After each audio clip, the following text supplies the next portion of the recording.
Perkenalkan, nama saya Yuni Lesania. Saya dari periode PGSD.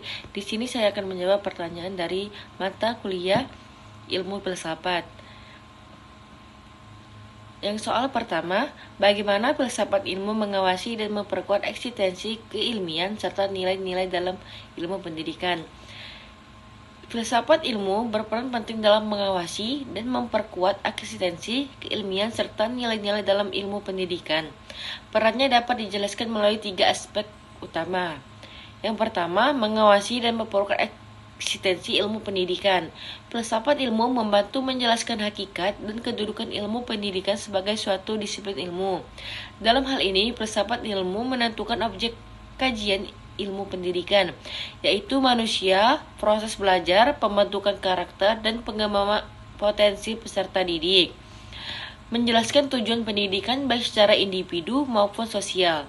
Memberikan dasar pemikiran agar ilmu pendidikan tidak hanya dipandai sebagai praktek mengajar, tetapi sebagai ilmu yang memiliki teori, metode, dan sistem tersendiri.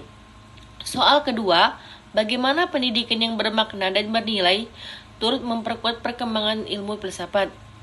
Jawabannya, pendidikan yang bermakna dan nilai dapat memperkuat perkembangan ilmu filsafat, karena pendidikan bukan hanya proses transfer pengetahuan, tetapi juga proses pembentukan cara berpikir kritis, reflektif, dan bijaksana terhadap ilmu pengetahuan.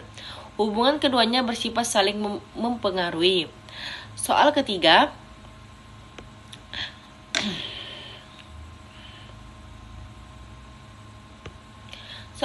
mengapa filsafat ilmu dapat disebut sebagai pisau analisis atau ontologi, epistemologi, aksiologi dalam membedah persoalan pendidikan?